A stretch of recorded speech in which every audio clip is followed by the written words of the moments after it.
To be excommunicated, to be outside of real communion with the real successor of St. Peter, is in fact a jeopardy to your salvation.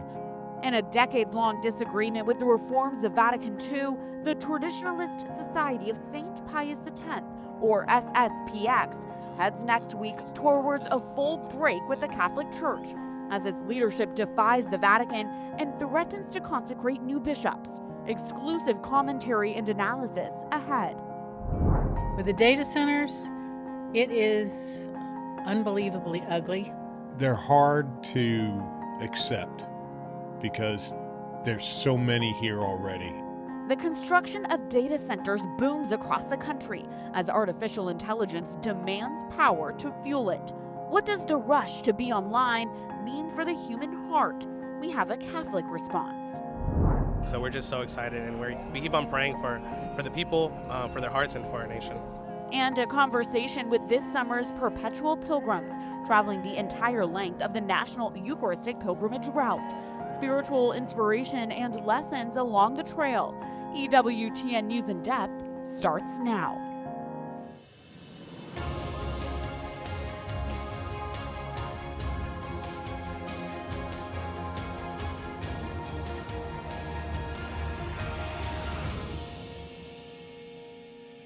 But at the end, they must give the answer when God, as judge, is asking them what sins they made against the unity of the Church in the revealed truth. A leading voice on doctrine and liturgy speaks out against the Society of St. Pius X as the traditionalist group appears to move forward in defiance of papal orders, risking a schism that could lead to the excommunication of its leaders and bishops. Welcome to EWTN News in Depth. I'm Catherine Hadro. Since it was founded in 1970, the Society of St. Pius X, or SSPX, has often had a fraught relationship with the Vatican. Next week, the group intends to consecrate 4 new bishops without the approval of the Vatican, potentially rupturing its relationship with Rome and incurring excommunication. Ahead of the consecrations, EWTN News spoke exclusively with Cardinal Gerhard Müller, a prominent voice in the Church who once served as the top Vatican official on doctrine. In this moment, I don't see a chance for a conversion of them. Cardinal Gerhard Müller has long advocated for the traditional Latin Mass. But this week, in an exclusive interview with EWTN News, the former head of the Vatican's doctrinal office calls the SSPX's plan to consecrate bishops a schismatic act, resulting in immediate excommunication from the Church. Müller's concern is authority, not liturgy. These are two absolutely different questions. One is a question of the dogmatics of the faith, and the other is a form of the liturgy. Ordinations against, without the Pope, are absolutely impossible against the will of God, and who is working against of God will be excommunicated. The SSPX announced in February it would consecrate its own bishops on July 1st without a papal mandate in order to replace its aging bishops and ordain more priests. According to canon law, without the Vatican's approval, these consecrations would be valid but illicit and would incur a penalty of automatic excommunication. Last month, Cardinal Victor Manuel Fernandez, the current prefect of the Dicastery for the Doctrine of the Faith, issued a final warning to the SSPX ahead of the consecrations that moving forward constituted a schismatic act. When speaking to reporters last week, Pope Leo XIV said he was considering a final appeal to the society. Certainly, division among Christians is always a painful matter, but they refuse to accept certain fundamental elements of the Church, beginning with various points of the Second Vatican Council. And if they make those choices, I'm sorry, but we must move forward. This is not the first time the SSPX has faced excommunication. In 1988, the Society's founder, French Archbishop Marcel Lefebvre, consecrated 4 bishops in direct defiance of Pope St. John Paul II. Pope Benedict XVI later lifted that excommunication, and Pope Francis allowed SSPX priests to hear confessions and witness weddings. Pope Leo has also made efforts to build a bridge to the SSPX. This year, Shortly after the SSPX announced the upcoming consecrations, Cardinal Fernandez hosted the Society's Superior General for a conversation, offering to begin a dialogue on doctrinal disagreements, but discouraging the Society from its plan. Francis Roca, senior Vatican analyst for EWTN News, says Pope Leo's approach echoes his predecessor's emphasis on obedience and dialogue. He is willing to dialogue, but there are things that are not negotiable. So I would say there's been a consistent line, pretty much in the essentials. Despite the warning from Rome, the SSPX seemed fully ready to move forward with the consecrations. On Wednesday, SSPX sent an open letter and profession of faith to Pope Leo and the cardinals ahead of this weekend's consistory. The document details more than 150 statements defending the Society's beliefs on church teaching, including fidelity to the traditional Latin Mass and a rejection of ecumenism. Father Thomas Petrie, Dominican friar and theologian, says the document reflects the Society's doctrinal concerns with Vatican II. Well, I think most Catholics who read the 28-page profession of faith are going to find that we agree with 95, 98% of it. What I don't appreciate or agree with is their insistence that it seems to us, they said, that it's going in every direction but the right one. That is a judgment. That is a categorical judgment insisting that nothing correct has been done, nothing correct has been taught or preached since the papacy of Pope St. Pius XII. Cardinal Müller notes that though the controversy is about doctrine, many people of goodwill prefer the traditional Latin Mass, but discourages Catholics from participating in the masses of schismatic priests and bishops. Everybody who wants to be a Catholic Christian, he has to accept Holy Trinity, the Incarnation, salvation in Jesus Christ, eternal life, but also the sacramentality of the Church is not only a worldly institution for religious actions, social actions, but is the visible presence of the body of Jesus Christ.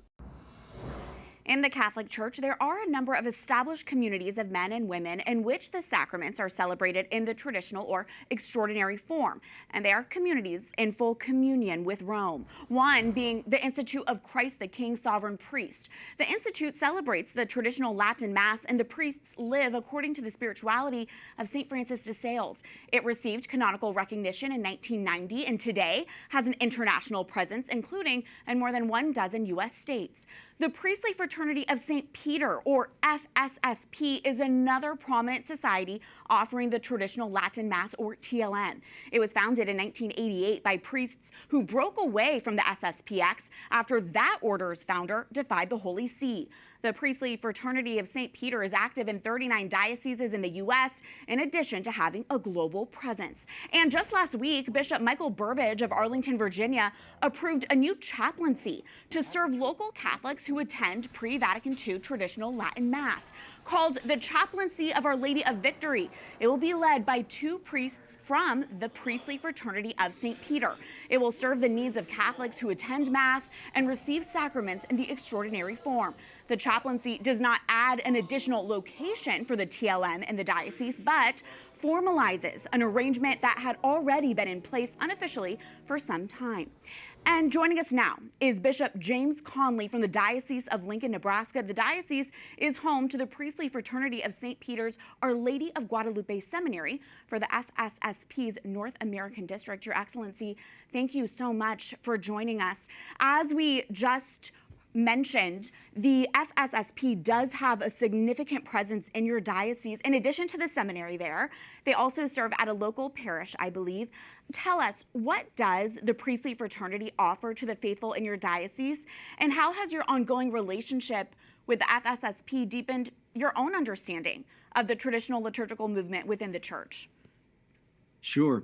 Yeah, the FSSP came to our diocese under my predecessor's tenure over 25 years ago and established their North American Seminary.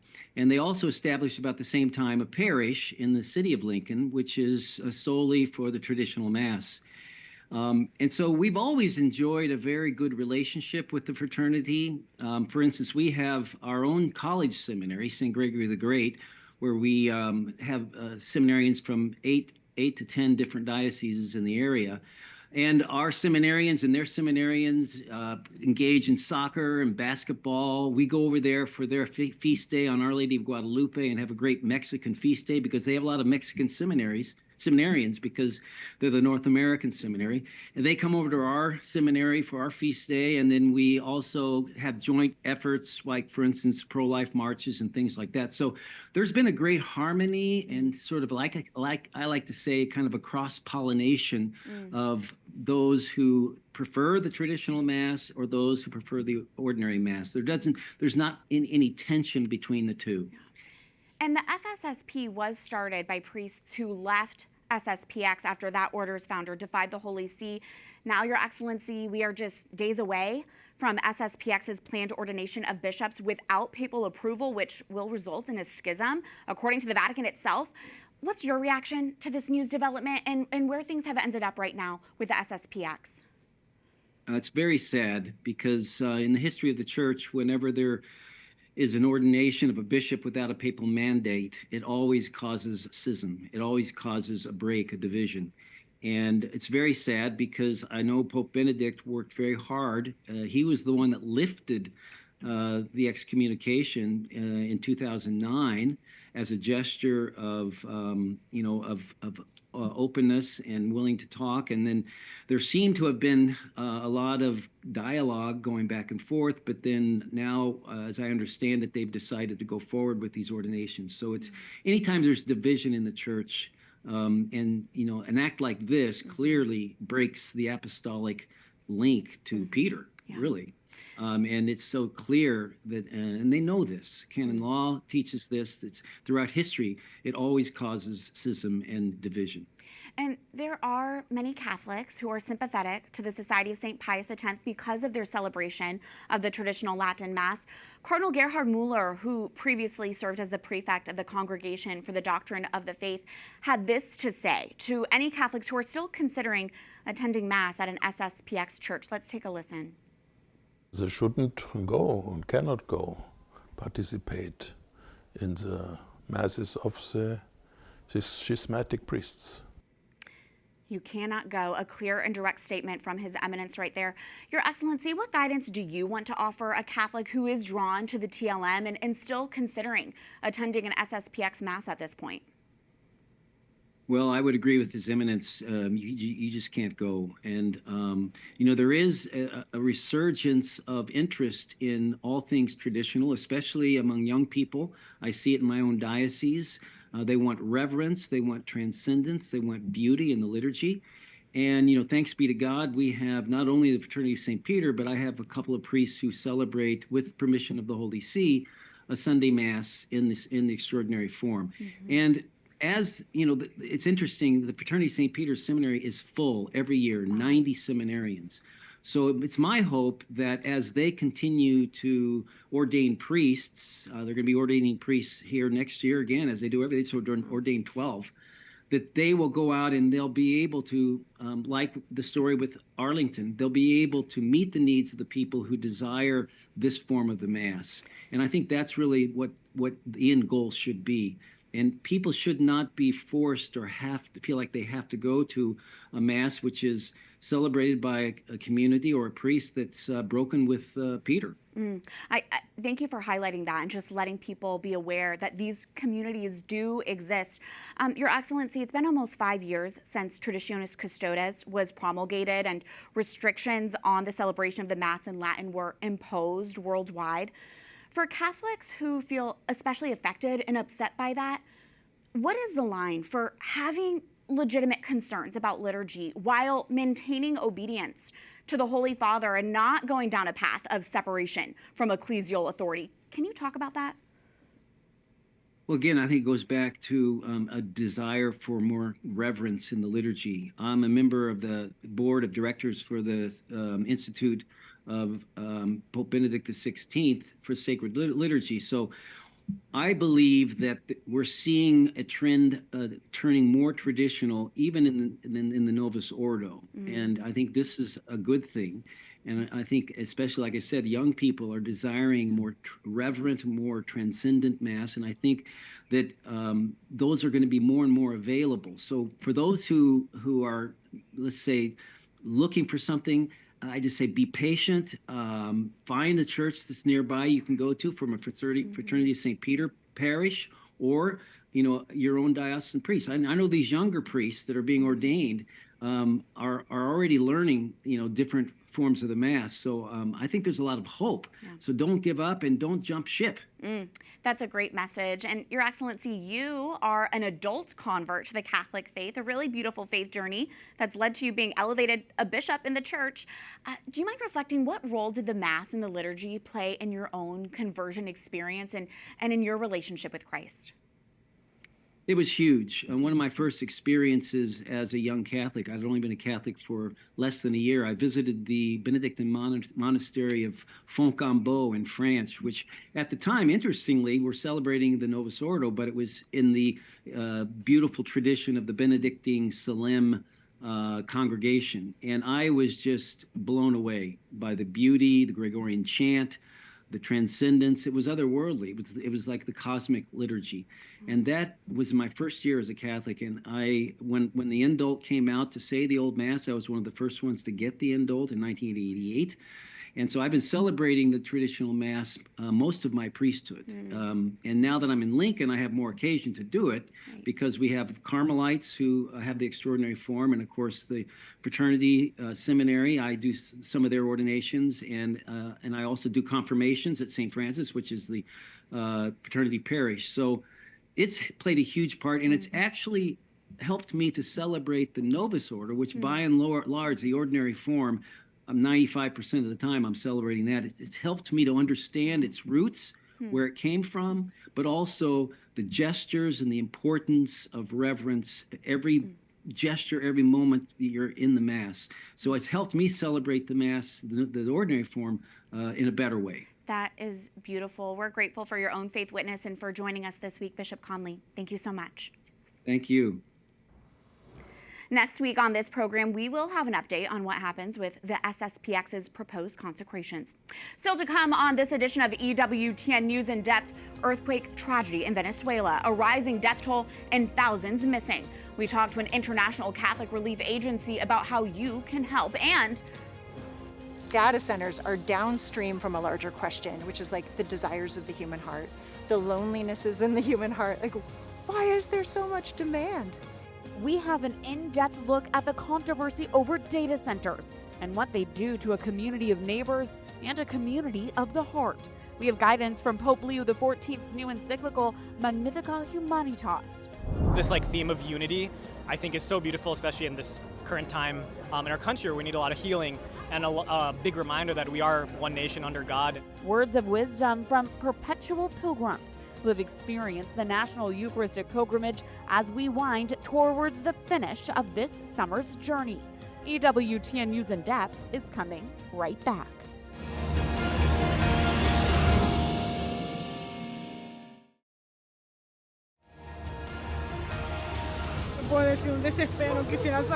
I'm desperate. I just want to know where my son is, whether he's trapped or at a shelter. I'm desperate.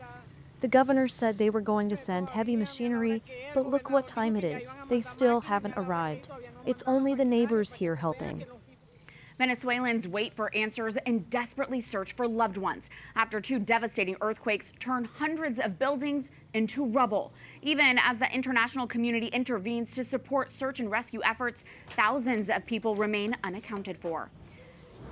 The back-to-back earthquakes struck the South American nation on Wednesday night, killing nearly 600 people with a rising death toll and injuring more than 3,000 others. Many, many more are displaced after their homes collapsed during the quake.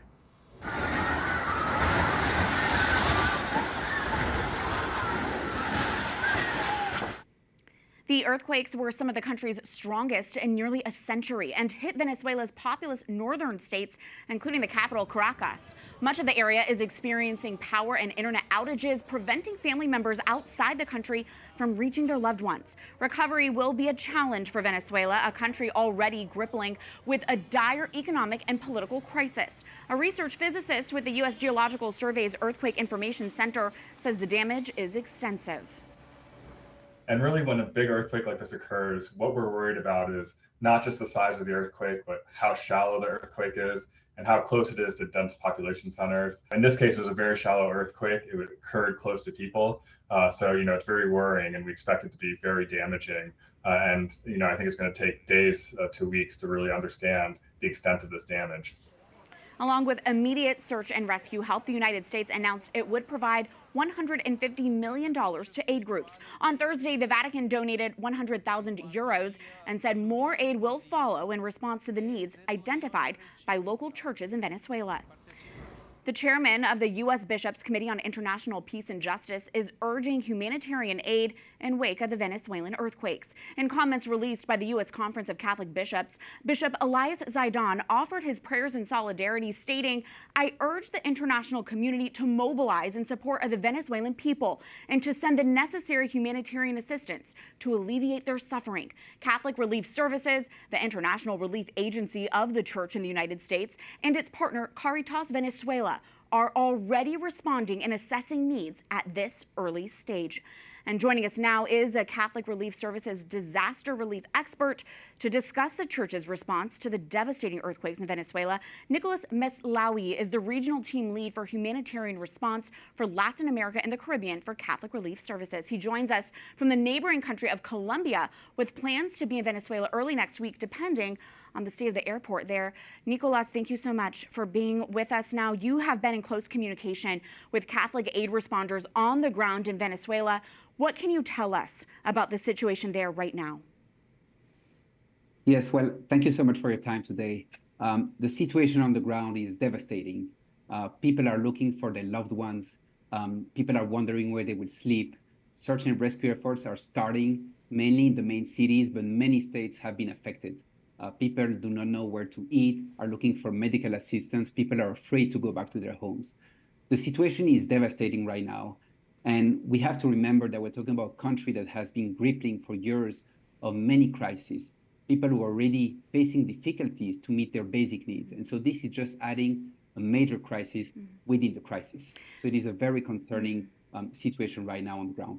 Well, on that very note, Nicolas, do you have a sense of how the Venezuelan government has been responding in the wake of this tragedy? Because, as you mentioned, this is just the latest challenge for them, as Venezuela has been facing economic disarray, and many of those Venezuelans have been rejecting the legitimacy of the political movement the acting President Delcy Rodriguez represents. So what's been the government's response immediately following the earthquake? Well, the Venezuelan government has started to respond immediately. Now the challenges are huge. They have asked for international assistance, primarily right now on search and rescue and medical assistance, just because of the scale of the emergency. But as you mentioned, we know they are facing already a lot of crises. They lack machineries, they lack manpower, infrastructure, and so aid is on its way. There's still a lot more that is needed. We're particularly concerned about access to healthcare and the search and rescue efforts right now in those first hours. And when there is a disaster of this scale, what help do people need the most? And how does the immediate help compare to the long-term help that's necessary following an earthquake like this? Well, that's a very good question. Right now, people need a place where to stay. They need food, they need medical assistance, but they also need mental health support. People are shocked, people are afraid. They do not want to go back to their home. That's why church facilities, the Catholic Church has opened its assistance centers from the very first hour. People knocked on their doors, asking for food, asking for shelter, asking to be listened to. And that's the very first few hours, the very first few days and weeks. We need to save lives. We also need to make sure people can meet their basic needs. But then we know the way to recovery is going to be very long. These type of emergency, we've had a lot of experience. They don't take days or weeks. They take months or years for people to rebuild their lives and recover. And I understand CRS, Catholic Relief Services, is working in partnership with Caritas Venezuela, which is leading the response on the ground. What kind of relief is being provided in Venezuela? What work is Caritas and CRS doing right now? Well, let me start by saying that the response started the very first hour after the earthquake. We're talking about providing hot meals. We're talking about providing blankets and clothing. We're talking about providing medical assistance, mental health support. And that's going to continue. That's continuing now. We know there's going to be needs longer term to rebuild businesses, to rebuild homes. But right now, we're really focusing on saving lives. In this type of emergency, what really matters is stay in the long term, not just the immediate few days, few weeks, where a lot of assistance is coming, but being able to help people rebuild their lives. Those buildings that we're seeing on the videos, those images, this is not something that can be fixed really in the short term. Right now, people need us to save their lives. They need to feel listened to. And so the church shelters, the church soup kitchens, and all the assistance that can be done is distributed right now as we speak. Nicolas, I have just about a minute left with you, but I want to ask, you've been working in disaster relief for some time, and now there's hundreds of people who are dead, thousands reported missing, nearly 3,000 injured. It's such a tragedy on a massive scale. Based on your experience, I mean, how are you and humanitarian aid workers and emergency responders, how are you able to not get overwhelmed by the scale of this tragedy?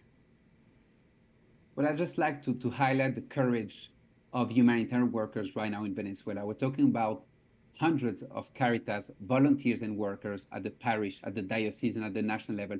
They have personally been affected by this emergency. Some of their loved ones are missing, and yet they're on the ground, helping, providing assistance. CRS is on the ground. More assistance is coming. Our experts are traveling as we speak to provide assistance. And yes, it can be overwhelming, but what motivates us is that we can put our faith into action and support our brothers and sisters in Venezuela right now when they need us most. Nicolas, thank you for taking time, and we are praying for Venezuela. Thank you. Thank you so much. Thank you so much for your time. If you want to contribute to the Catholic relief efforts in Venezuela right now, you can go to crs.org/donate/Venezuela-earthquake. When we come back, we go to Data Center Alley. Data centers are great at generating additional revenue, but to what end? To what end? And that's a question I ask often. Data centers and all they represent, good or bad or somewhere in between. We go in depth with a Catholic perspective on technology that is overwhelming almost every aspect of our lives.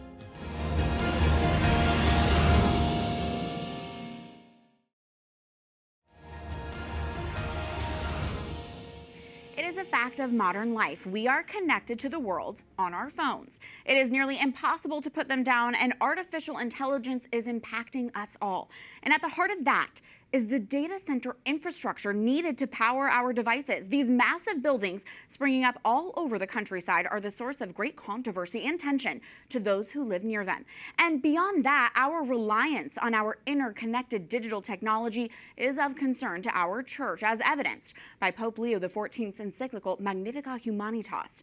EWTN News in Depth turned to reporter Mark Irons to unpack this complicated issue.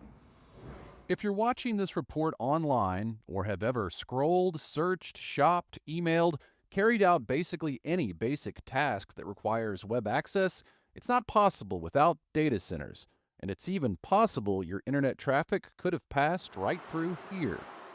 Data Center Alley, right? That's right. Warehouses of your data and mine. Northern Virginia, not far from Washington, D.C., where you'll find hundreds of the gigantic warehouses packed with computer servers and the infrastructure needed to process and power our ever-growing digital world. Major companies like Google, Amazon, and Microsoft have a presence. There are more data centers concentrated here than any other place in the world. They border the highway, some residential neighborhoods, others not far from churches. Data Center Alley falls within the boundaries of the Catholic Diocese of Arlington, Virginia. This diocese home to 70 Catholic parishes, and in the same area, more than 3 times the number of data centers. In the Catholic Church context, there are more data centers in the Diocese of Arlington than any other place in the world. Has the local church been paying attention to that? Has it been thinking about that? Well, yeah, of course. It's absolutely in people's minds to be thinking about how to shepherd and pastor the flock. Anna Kinnear is the coordinator for the Peace and Justice Commission in the diocese. Our conversation was timely, coming on the heels of Pope Leo's encyclical, Magnificat Humanitas, which addresses the need to protect human dignity as the use of artificial intelligence rapidly expands. It's coming fast and quickly, and it's a kind of we're building the plane as we fly a little bit in terms of all sorts of considerations, including infrastructure. Part of the infrastructure of artificial intelligence means more data centers. And with AI relying on an excess supply of data and computing power, the development of these digital storehouses is accelerating. Some see it as a good thing, with the jobs these facilities can bring and the abundance of tax revenue they can generate for the benefit of the communities where they're built, which can include tax relief for local citizens. In his encyclical, Pope Leo repeated the words of one of his predecessors, a saint, Pope Paul VI, who said, "The most extraordinary scientific progress, the most astounding technical feats, and the most amazing economic growth, unless accompanied by authentic moral and social progress, will in the long run go against man." And for some who live near Data Center Alley in Loudoun County, the progress next door is causing them problems. It makes noise 24/7.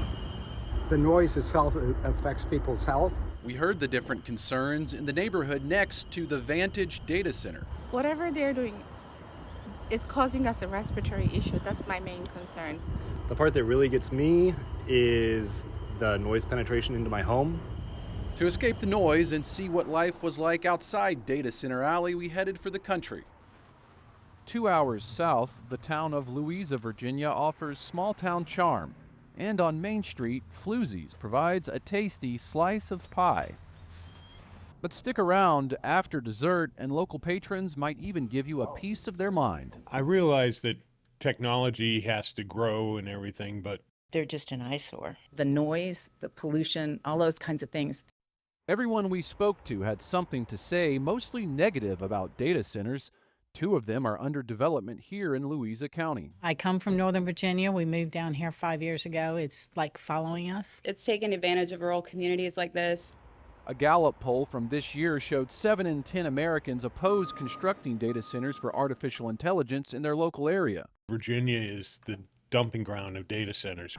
But criticism is spreading across the U.S. Another Pew Research Center survey found as Americans learn a lot more about data centers, they are expressing concerns about home energy costs and the environmental impact. Data centers need massive amounts of energy to stay powered and water for cooling to keep the servers from overheating. It's sucking up electricity. It's sucking up water resources. Just the amount of natural resources in general being drained.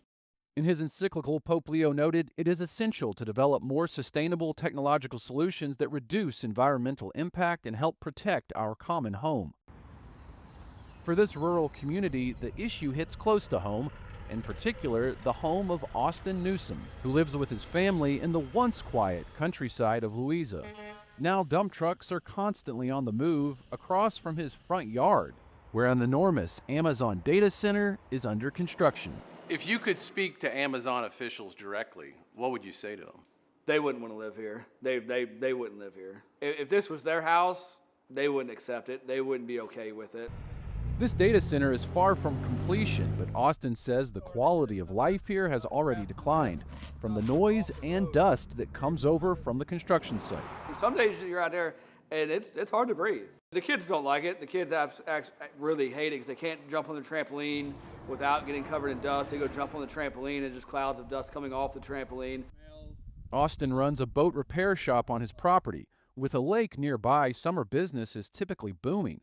But with all the construction dust flying over, coating high-end boats in dirt, customers are staying away. How much drop-off in business have you seen? Quite a bit. With in-shop work and bigger jobs, I usually would have 15, 20, 25 boats in my parking lot at any given time, and right now I've got 2. Did you have any say in this coming up right across the street from your house? I didn't. I got one little itty-bitty piece of paper about a town meeting, about an Amazon data center. And of course, they schedule these meetings at 2 or 3 o'clock in the afternoon when the average person's at work. Not everybody can just leave work. Those public meetings were hosted by the Louisa County Board of Supervisors. The board would vote to ultimately approve construction. In a document released to the public explaining its position, the county notes the benefit of potential tax revenue coming in from the Amazon data centers, writing, annual new county revenues could exceed $25 million annually, which could be used for tax relief, core public services such as schools and public safety, infrastructure enhancements, and other priorities. You know, the real concerns that nobody knows of the real impacts of how is this going to affect the town's drinking water. An Amazon spokesperson told us when it comes to data centers, Amazon is committed to environmental responsibility and complies with all environmental regulations, including those related to water quality, air emissions, stormwater management, noise levels, and waste disposal. And they said Amazon works with utility operators to plan and invest in power grid development and improvements. A sign back in the pie shop window protests no more data centers. And next door, another sign rejects a proposed high-voltage transmission line. One of those routes does come right through the middle of my property. Data centers need power, and lots of it.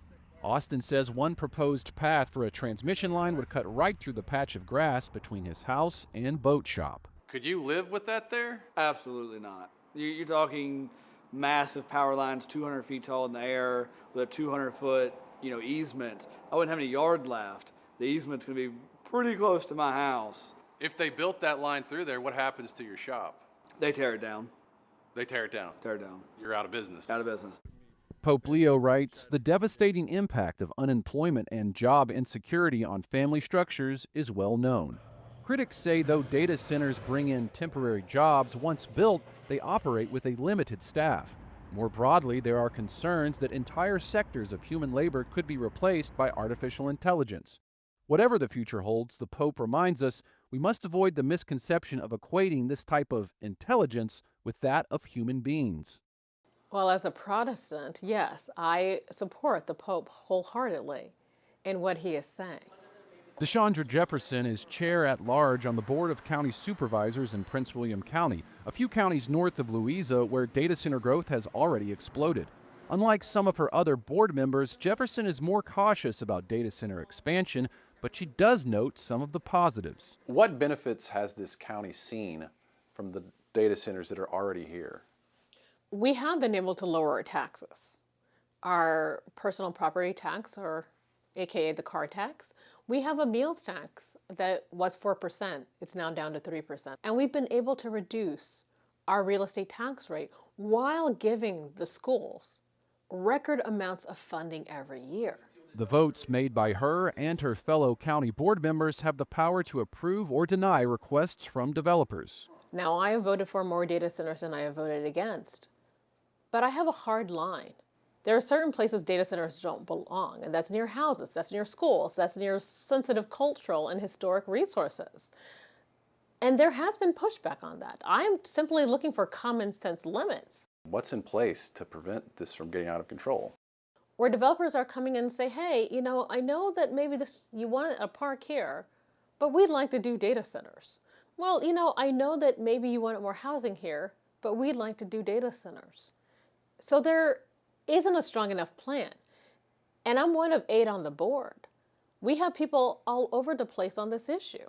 Prince William County also sits in the Diocese of Arlington. Anna says at a minimum, data centers are controversial.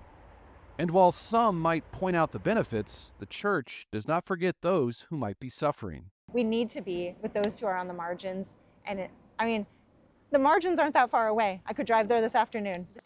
She also pointed out something else, how our digital decisions, though they may seem minor at times, really do mean something. My phone suddenly tells me I'm out of storage, and I don't know what to do, and so I'll pay the $2.99 to rent a storage unit for my data in Loudoun County, but I'm not thinking about it that way. You don't think about that. No, it just goes to the cloud. I'm literally sort of baffled. There's no cloud. Where is the cloud? It's a physical storage unit. These data centers, many of them are popping up as a result of the expansion of AI.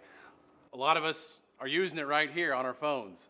Do you find yourself using AI? How culpable are we in all of this? I do use AI a little bit. It is kind of contradicted. I'm complaining about it, but I also use it. It is a nice tool to have, but not something you want, in your backyard. Technology is part of our daily lives and will undoubtedly develop. Pope Leo reminds us our use of it must serve the good of humanity. He calls us to build up a society where human dignity is always respected, to keep God at the center of our lives. Human creativity and innovation can help construct a more loving civilization if we're united to Christ, the cornerstone. He says, we are called to reflect on the great construction sites of our era and ask, what are we building? Mark Irons, EWTN News in Depth. And Mark joins me now in studio to discuss his extensive reporting on data center concerns. Mark, great report, and it's striking to me how locals largely have these strong negative reactions to the development of these data centers, and yet we as a society, we're increasingly dependent on them. So is there a resolution or solution here? All right. Well, just taking a step back from data centers, I think it's easy to be overwhelmed with all the latest technology, AI, the algorithms, all the screens. We forget that we do have a role to play in the society we build. And the diocesan official we spoke to in the story said, we're responsible, so don't be overwhelmed, but do discern the decisions you're making in your use of the latest tech, and is it for the good? And in your everyday life, what does that look like? And I mean, Pope Leo's encyclical, Magnificat Humanitas, is especially relevant here. Great place to start. Yeah. Read the encyclical. But just to be clear, the Pope isn't saying that AI is objectively bad. In fact, we know that it can be used for good if it's used to serve humanity. But again, it's about discernment, and I think the Pope lays out some really great practical considerations for us in that encyclical. Well, Mark, great report. Thank you so much. News headlines are next in the Week in Review.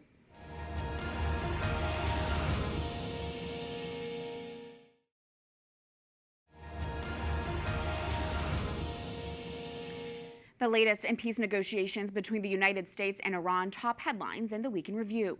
It's been a little more than a week since the two nations remotely signed a temporary peace agreement, reopening the critical Strait of Hormuz and guaranteeing a new round of further negotiations. But those talks are already showing signs of strain.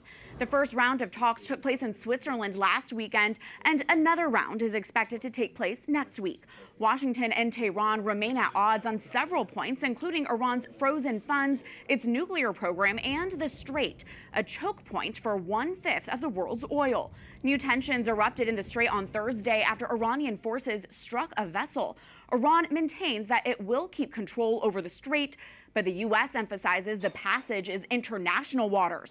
After meeting with key allies in the region, Secretary of State Marco Rubio says the U.S. will not allow Iran to enact a toll on ships.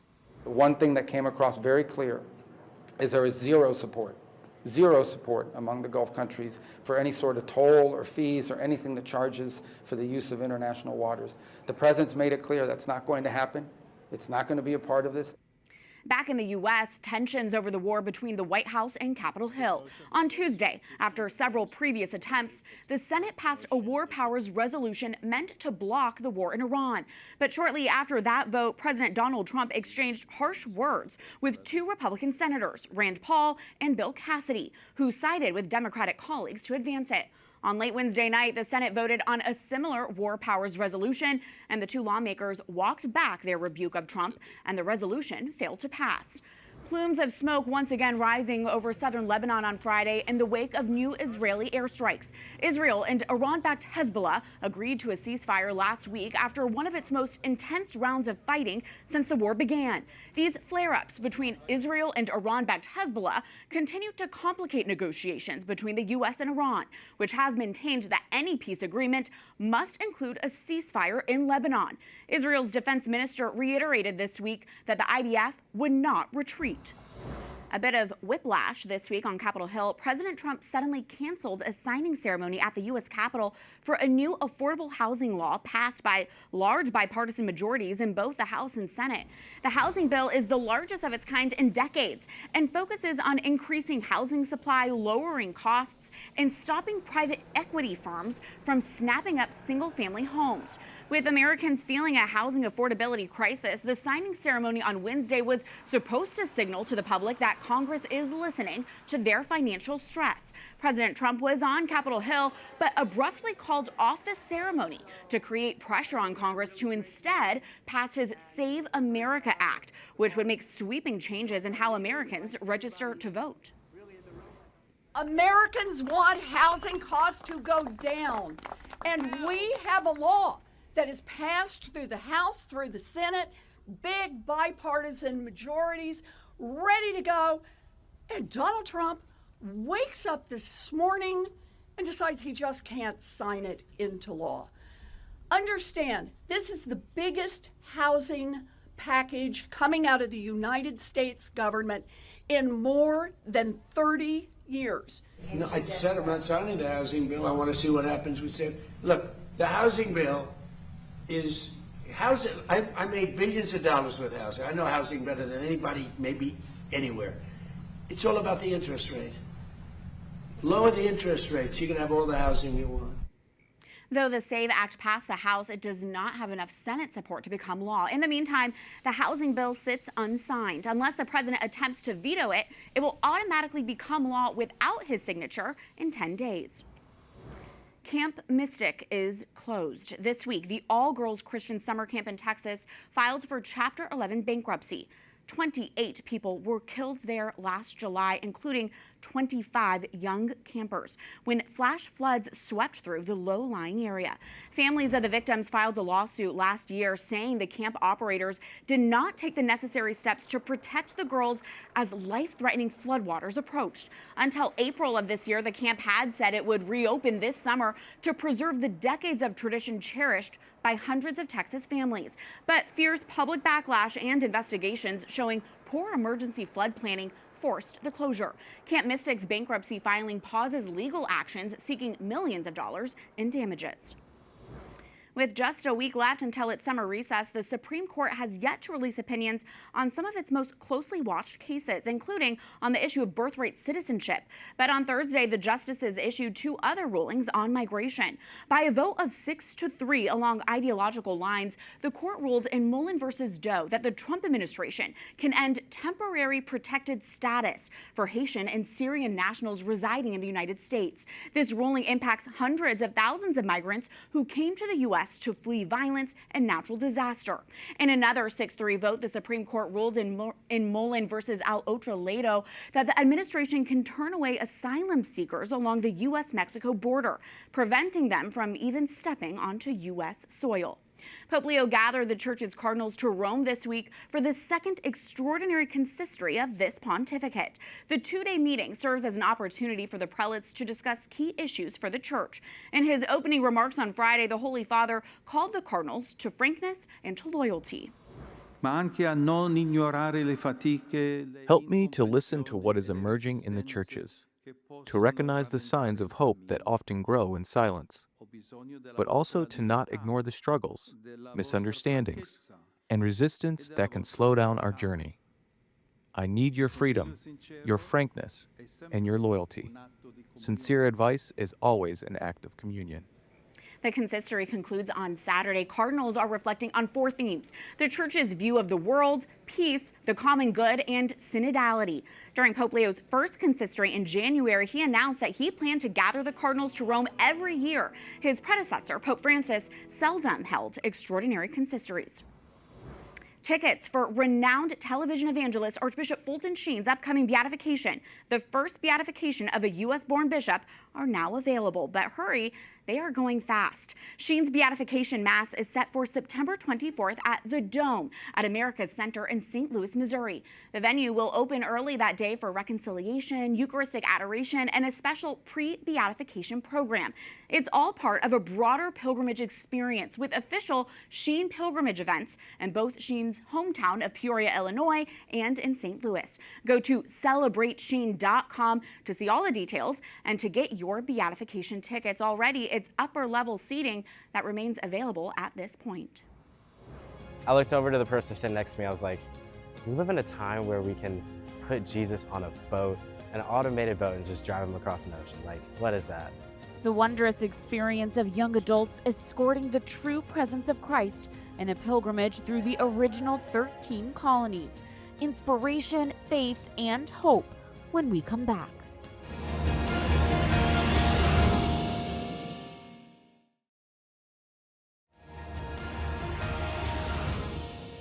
There is one full week left in this summer's 2026 National Eucharistic Pilgrimage, a journey with the true presence of Christ in the Eucharist that is also celebrating the 250th anniversary of the United States.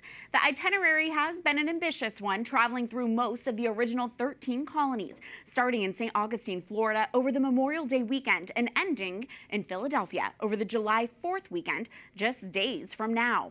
Among the people most touched by this trip are the 9 young pilgrims selected to travel with the Blessed Sacrament the entire way. They are called perpetual pilgrims. As EWTN News in Depth has traveled on the St. Francis Xavier Cabrini route, several of those pilgrims shared their faith journey in depth with reporter Roselle Reyes. I said yes to becoming a pilgrim because I just want to spread the love of Jesus Christ to everyone we meet on this journey. Marcel Ferrer is one of the perpetual pilgrims for this year's National Eucharistic Pilgrimage.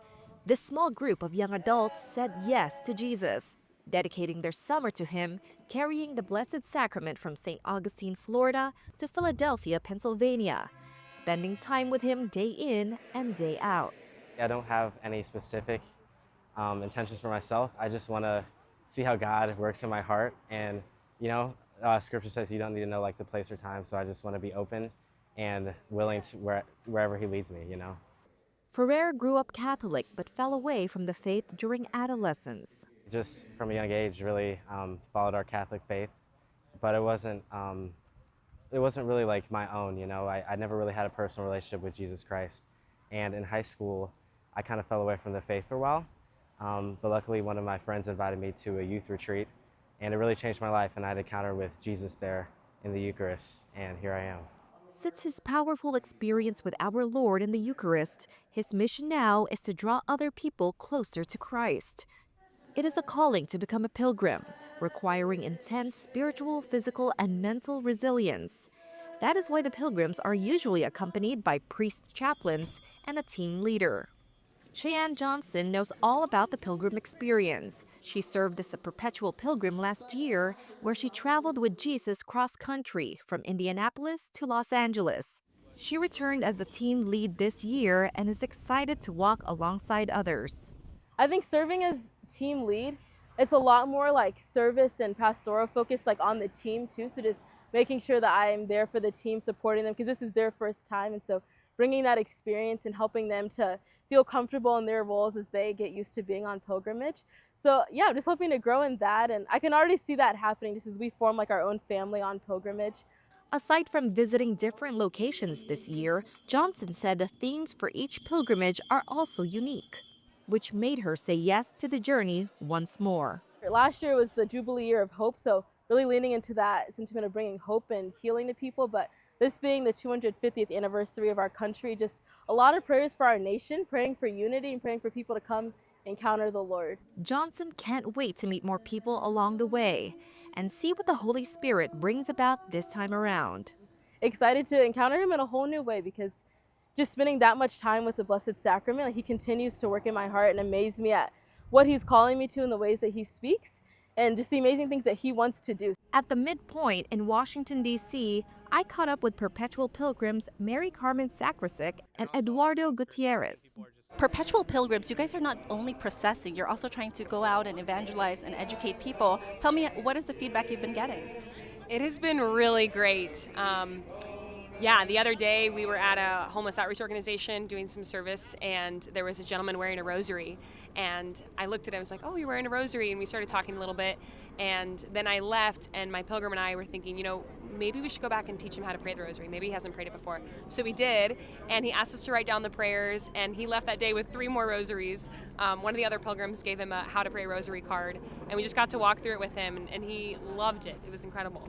I think people are just so curious, and they really, really have open hearts, and it's sort of like a longing for something more, and that something more they're looking for is just walking right here with them. So Jesus came to encounter them, and then we're just so happy to invite them in and just come and pray with us.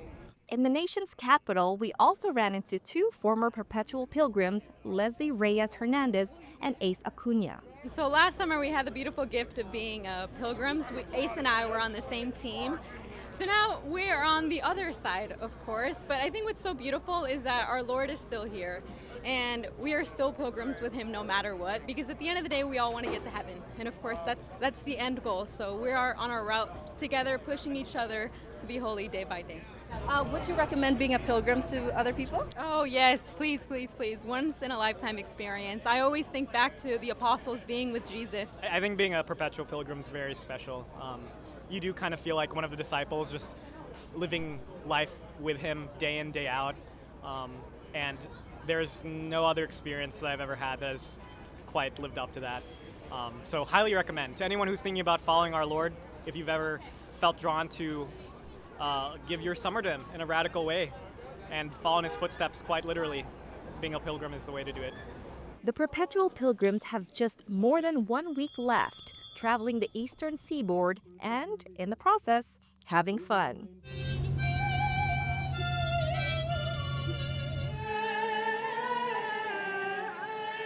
Ooh, when I went on a retreat and for the first time ever I finally felt seen. Roselle Reyes, EWTN News in Depth. Earlier this week, the pilgrims reached the northernmost point of the pilgrimage near Portland, Maine, before swinging south this weekend to Boston, our nation's fourth largest diocese and home to nearly 2 million Catholics. The grand conclusion of the 2026 National Eucharistic Pilgrimage occurs in Philadelphia on July 4th weekend on our nation's 250th anniversary. The concluding Mass will be celebrated at 11 a.m. on Sunday, July 5th at Philadelphia's Cathedral Basilica of Saints Peter and Paul, followed by a 2-mile Eucharistic procession through downtown Philadelphia beginning at 12:30 p.m. And then we'll conclude with a benediction at the National Shrine of St. John Neumann at St. Peter the Apostle Church. Tune in to EWTN for full live coverage of the concluding festivities of the National Eucharistic Pilgrimage beginning at 10:30 a.m. Eastern on July 5th. I will be here along with my co-hosts, Dr. Matthew Bunson, Editorial Director of EWTN News, and Father Aquinas Gilbo, Chaplain and Director of Campus Ministry at the Catholic University of America. We hope you'll join us for our live coverage, and we also hope to see you again right here for next week's edition of EWTN News in Depth. I'm Catherine Hadro. Until I see you again, God bless.